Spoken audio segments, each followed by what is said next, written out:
Due to popular demand, we have a great addition to Darkness Falls. Included in the initial developer's build of B36, we now have most of the vehicles from the very popular BDubs vehicle mod. These vehicles kick the butt of the vanilla game's transport. Not all the vehicles are included, but the majority are there with Kane's own little twist with a few of them. Right, let's get into it. Most of the new vehicles can be crafted, however a few are buy only. You'll have to fork out some hefty cash to get some of them, upward in the 100,000 Duke mark.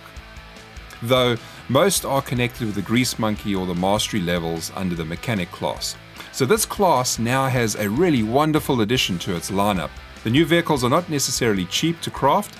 Some of them will set you back at least 300 steel or so, as well as the crafting times can be pretty high, with up to like an hour or more in some cases. Now, in Darkness Falls Mechanic class there are 4 Grease Monkey levels. Under Grease Monkey level 1, you will be able to craft the mini bike, which we all know. Then, in addition, it is the dirt bike and the UAZ. The dirt bike is an excellent replacement for the mini bike, and I think many of us are going to end up sticking to this just to get to various places quick. No matter what Grease Monkey level they achieve, they will likely probably keep this bike. It is fast and nimble, excellent fuel consumption, but it has one drawback: nothing to write home about when it comes to storage. This is an excellent scout bike, great for getting to and from quests very quickly. On the other hand, we have the UAZ. The UAZ is a slow lump and has been known to have been overtaken by a tortoise with arthritis. However, it does make up for this by having pretty good storage and the ability to carry 6 people. In Grease Monkey level 2, we have the Cruiser, the Junker, and the Nova. The Cruiser and the Junker are quite similar. Both have vanilla-sized motorcycle storage and excellent fuel consumption, if you compare that to the standard motorcycle. I find the handling of the Cruiser though a little bit better, but that could just be me.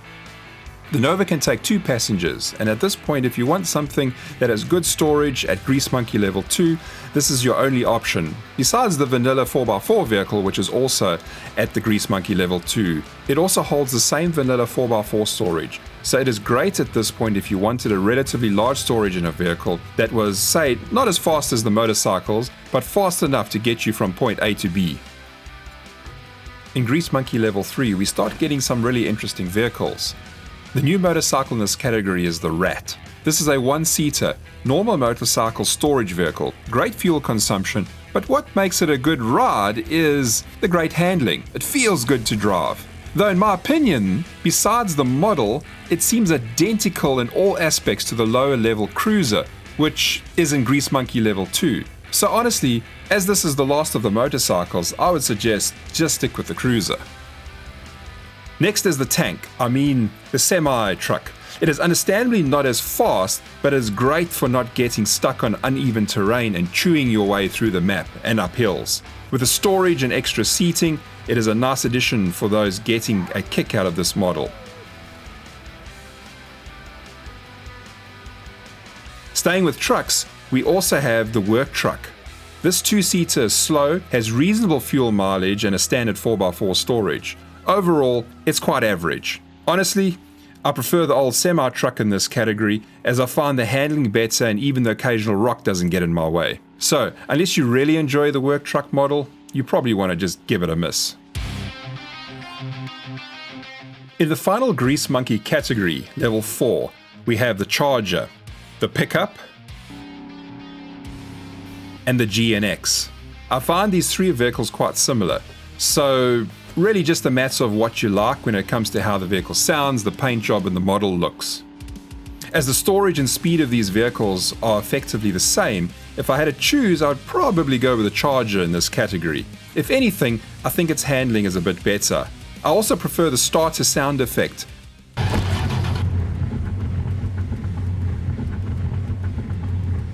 The Charger has an awesome variety in the mechanics workstation, so you have a lot of color choices. It is interesting that the color variety is not just a matter of a dye here and there.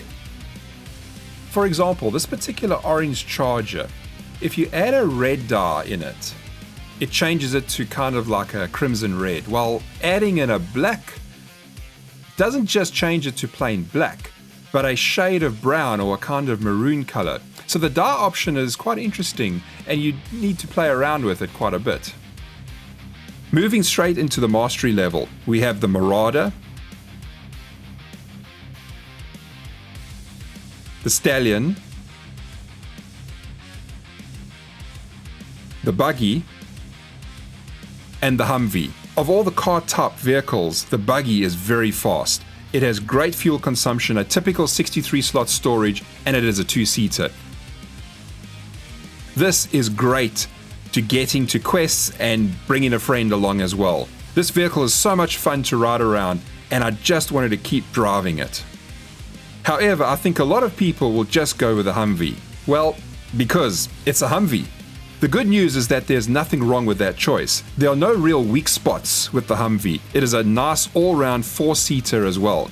The Humvee comes in an open version, which has considerably fewer hit points than the closed-up version, which sits at 10,000. The Humvee chassis has one of the longest building times of all the vehicles, sitting at a whopping 1.5 hours, which is all part of the balancing act that we have to make sure that this isn't an overpowered mess. And it's quite an accomplishment when you actually obtain these vehicles. The last one in this category is the box truck. Like the entry-level UAZ, it is a slow lump of lead. However, this baby is even worse. It is slower than the UAZ, has 4 seats compared to the 6 of the UAZ, and terrible fuel consumption. So why the hell would you actually want this in the mastery category? Well, you're not crafting this for maneuverability and speed, but for its fat-ass storage. Of all the vehicles that you can craft, this has the largest storage capacity with 90 slots. This is the kind of vehicle that you decide to go on an excursion with. Either you or your party, you move into a town, scrap the crap out of the town and clean it out. Spend a few days in the town and salvage, loot and stuff your truck with all your spoils. Then return to your base and move into the next town. This baby just keeps on eating.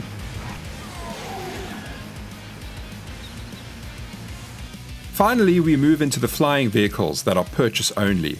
In Darkness Falls, these vehicles can only be bought from certain traders for a small fortune. Depending on the vehicle, you're looking at generally more than 100,000 Dukes and even up to 400,000.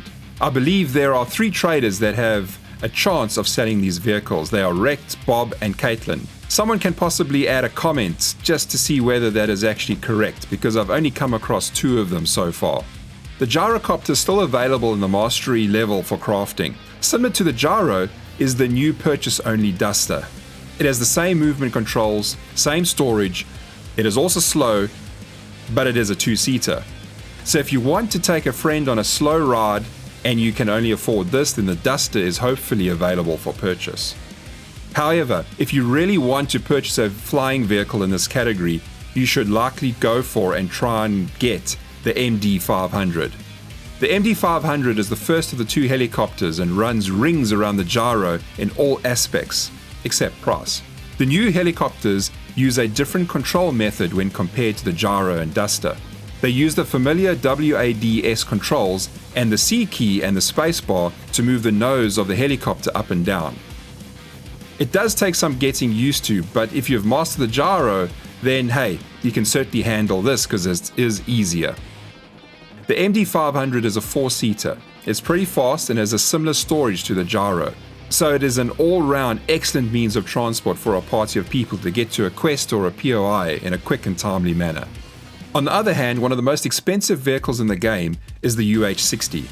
It is a 6-seater and houses a larger 63-slot storage. So this is really geared to larger parties and has a larger storage, but I still think the MD500 will be the more popular ride overall. Now, there are very few vehicles that are missing from Darkness Falls that came in the original mod, but I'm not going to complain as we at least have this plethora of new vehicles that are obtainable from a mix of loot, purchasing and crafting. I don't believe that including them in Darkness Falls has now made it overpowered when it comes to the vehicle choice. They build onto the vanilla vehicles by providing superior features, but are also balanced out by purchase costs, crafting time, different speeds and storage sizes. I'm very happy that Kane has included them in Darkness Falls, as the vanilla vehicles were always very bland. And this has now given Darkness Falls even more variety and a reason to play. Thanks for watching and listening. Please give me a like and a subscribe, and I will see you in the next one.